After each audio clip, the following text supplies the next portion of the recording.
It was 2:17 a.m. The house was dark, except for the strip of light beneath the office door and the hum of the baby monitor. I was at the sink, scrubbing milk residue from tiny bottles, when I heard my husband laugh through his headset. Low, intimate, unguarded. "I love our little family," he murmured, and then, after a pause that made my skin prickle, "You're perfect." I froze with a bottle brush in my hand. Our daughter was 6 months old and asleep down the hall. I am Hannah Mercer. He is Jason Mercer. Whatever family he was whispering to at 2 a.m, it didn't include me. We'd moved to Fort Collins, Colorado, right before Nora was born. Jason's company went hybrid. Mine kept me home full time. On paper, we were lucky. In real life, nights like this stretched thin, pulled by exhaustion and the glow leaking from his office. It started with a game. Jason's been a gamer since college, but this wasn't couch co-op. This was an online world that swallowed evenings, a place with guilds and quests, and a chat window that fluttered like eyelashes. He said it helped him unwind. I wanted to believe him. For weeks, the laughter behind the office door got warmer, private. He started wearing cologne at night. He bought a new mic for the team. He lingered after dinner, scrolling Discord while I wiped puree from Nora's cheeks. He turned his phone face down. I told myself I was paranoid. Then I heard the sentence about our family, and the words lodged under my ribs like glass. At 2:26 a.m., I dried my hands and pressed my palm to the office door. Inside, Jason's voice softened into a whisper I recognized from our first year of marriage. "No, you're the one who carried me. I'd be lost without you," he said, chuckling. A higher voice answered through his headset, cheerful, familiar enough that my stomach turned, but indistinct through the wood. I didn't open the door. I stood there until my legs shook, then went back to the kitchen and tried to breathe. By the time he slid into bed an hour later, smelling like citrus and sleep, I had schooled my face into something neutral. He kissed my shoulder. I didn't move. The next day, I started a quiet list in the Notes app. Dates, times, snippets. Your laugh is my favorite. We should build something together. Our spot. He began saying we about things that weren't ours. A castle, a cottage, a garden, in a game, maybe. But the intimacy was real. When I finally asked, careful, controlled, like placing a glass on a table, I used the smallest words I could. "Who is she?" Jason blinked. "What?" "Last night, the person you were talking to." He grinned in a way that made my teeth ache. "Babe, it's just a friend from the guild. We run dungeons. She's chill. It's nothing." "She's the one you told about our family." He lifted his hands. "You're reading tone into typed words. We were joking." "You said it out loud." Charm slid into place. "Hannah, I love you. I changed diapers at 3 a.m. I fixed the leaky sink. I'm here. Can't I have a hobby that doesn't belong to both of us?" I wanted to say yes, to be easy, but my body kept remembering that whisper, the one he used to save for me. After that, he began locking the office door. Not always, just enough that the message was sent. His phone got a new 6-digit code. He started calling the girl by a nickname, 3 letters, and an exclamation point. Kit. He said it with a brightness that never once lit my name. I tried to fix our side of the street. I planned simple dates. I asked him to teach me the game. He laughed, said I'd hate it, and signed on an hour early to warm up. When I made a character anyway, he logged off mid-quest and said his friends needed quiet time. A week later, Nora spiked a fever. I rocked her in the dim kitchen, counting breaths while cool air slipped through the window. Jason hovered in the doorway, torn between us and the icon blinking on his monitor. He kissed her forehead, told me to text him updates, and went back to the glow. That night, after she finally slept, I sat at his desk. My hands shook as I opened the chat app he'd left signed in. The screen was a waterfall. Hearts, inside jokes, screenshots of matching outfits. Beneath it, a voice chat history as steady as a heartbeat, night after night after night. At the very top, a pin. It was a picture of a virtual house with a garden of pixel sunflowers and 2 avatars standing close. The caption read, "Home." I stared at the pixel sunflowers until the colors blurred. In the picture, Jason's character stood shoulder to shoulder with Kit's. He wore armor I'd never seen in real life, gold and polished, and she had a flowing dress that caught an imaginary breeze. Between them, a tiny virtual child waved. The chat log under the photo was full of comments from other players. "Cutest family ever. You two win the wholesome award." Kit replied with a heart emoji. Jason answered with 3. My hands felt cold, even though the heater hummed. I wanted to slam the laptop shut. Instead, I scrolled up, like touching a bruise to see if it still hurt. Kit, "Can't wait to see you tonight." Jason, "Same. Feels weird when we don't talk for a day." Kit, "You're the best part of my day." Jason, "You're mine too." The messages weren't about dragons or dungeons. They were about grocery lists, work stress, little stories from their lives. His and hers. Only hers didn't include me. I closed the window, but the screen's afterglow stayed behind my eyes. In the morning, I couldn't taste my coffee. Jason kissed my cheek, poured himself a mug, and asked if I needed anything before he jumped on for a quick quest. I said no, but my voice cracked. That afternoon, while Nora napped, I called my sister, Emily. I told her about the game, the chats, the family. She was quiet for a long moment. "Hon, that's not just a game," she said finally. "That's an emotional affair." The words landed heavy. I'd been thinking them, but hearing them aloud made my throat ache. "He says it's nothing." "They always do," Emily said. "But if it's nothing, why is it in secret? Why is he locking doors?" I didn't answer. I was thinking about last week, when Jason came home with takeout from my favorite Thai place. He'd set it on the counter, then disappeared for 2 hours into the office before dinner.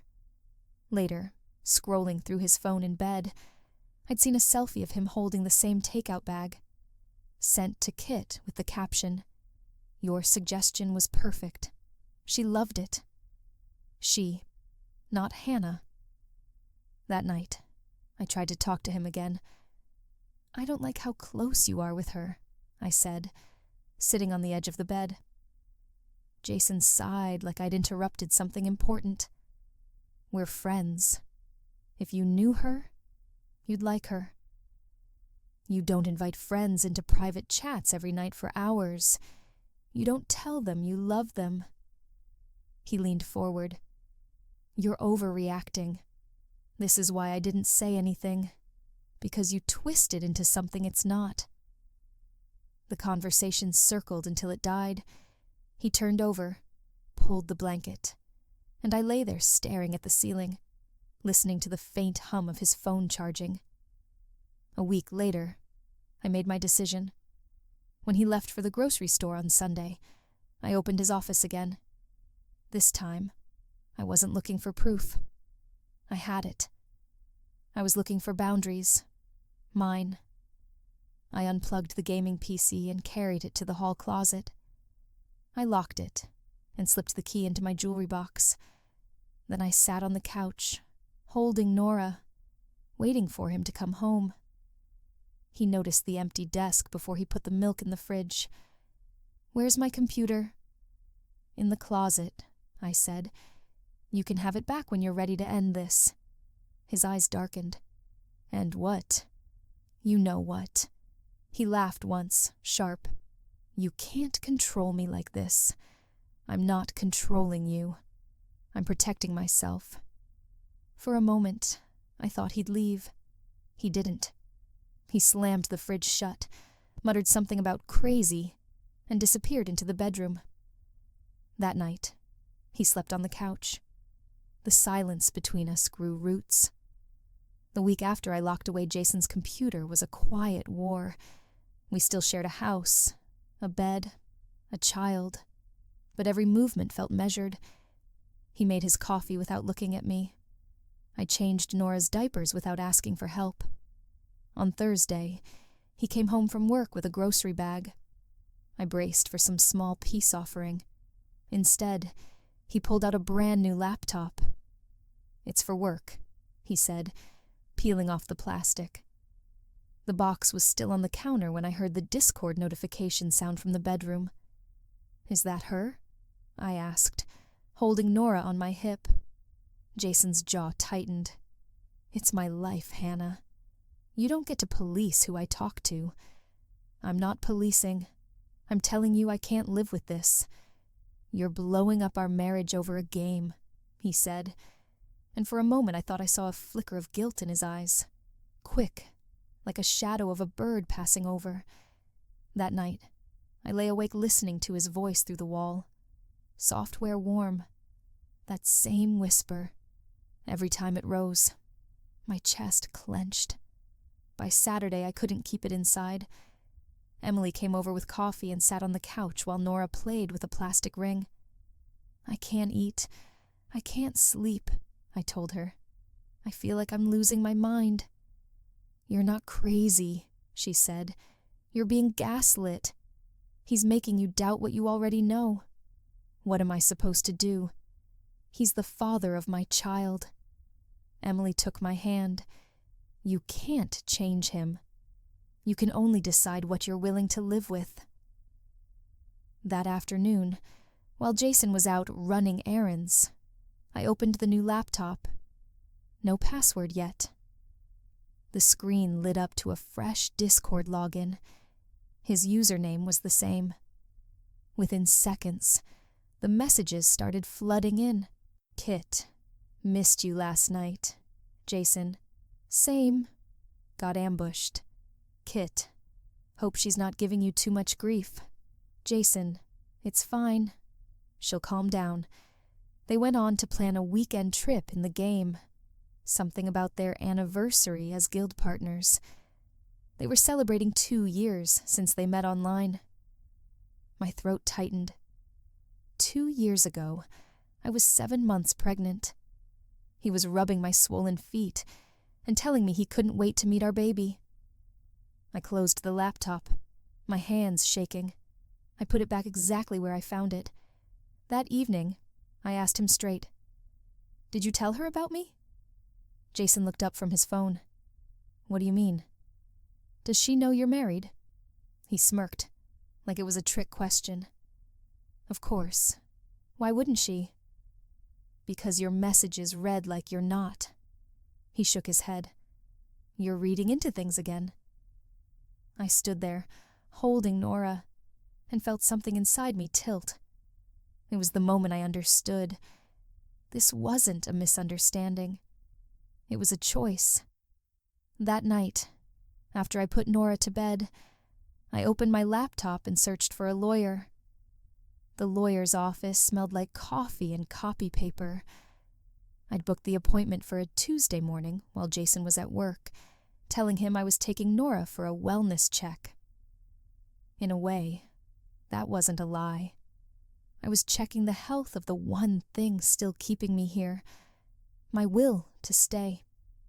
The lawyer was calm, direct, efficient. She explained custody, property division, child support. She didn't gasp when I said the words, emotional affair. She just nodded like she'd heard it before. When I left, I sat in the car with my hands on the steering wheel, the baby monitor app open on my phone, watching Nora sleep in her carrier. My chest felt both heavy and hollow. That night, Jason made pasta. He set my plate down and asked about my day like nothing had shifted. I wanted to scream. Instead, I said, "Fine," and watched him twirl noodles while his phone buzzed on the counter. A week passed. I didn't touch his things. I didn't look at his screens. But the distance between us widened until it felt like we lived in two different houses. On Friday, Emily came over again. She watched me pack Nora's diaper bag. "Are you going somewhere?" she asked. "Just thinking of staying with you for a few days." Emily's face softened. "You don't need my permission, hon." Jason came home early that day, walking in on the sight of me holding the bag. "Going somewhere?" he asked, his tone sharper than I'd heard in months. "I'm taking Nora to Emily's." "Why?" "Because I can't breathe here." His jaw worked. "You're overreacting." "I'm surviving," I said. He didn't stop me. He didn't ask me to stay. He just watched us walk out the door. At Emily's, the quiet felt strange. No clicking keyboards, no muted laughs through a wall, just the hum of the fridge and Nora's soft breathing. That night, I slept for 6 uninterrupted hours, for the first time in months. In the morning, my phone lit up with a message from Jason. "Come home. Let's talk." I didn't answer right away. I made coffee. I fed Nora. I stared out the window at the bare branches of Emily's maple tree. Finally, I typed, "If you're willing to end it with her and work on us, I'll come home." The dots appeared, then vanished, then again, then gone. An hour later, he replied, "I can't promise that." The words knocked the air out of me, not because they were unexpected, but because they were the first honest thing he'd said in months. That night, I called the lawyer back. The next time I saw Jason was in the lawyer's office. He'd agreed to meet there after ignoring my calls for a week. He came in wearing the hoodie I bought him last Christmas, the one with the worn cuffs, and for a moment, my chest tightened with something like nostalgia. But then I remembered the caption under that screenshot, "Home," and the ache hardened into something steadier. The lawyer spoke first, walking us through the basics. Jason nodded, his eyes on the conference table. When she mentioned custody, he glanced at me for the first time. "I want to see Nora," he said. "You will," I told him.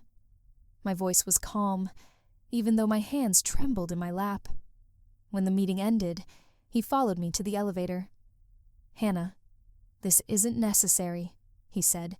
"We can work it out." I looked at him. "You mean you can keep her and me at the same time?" His jaw tightened. "It's not like that."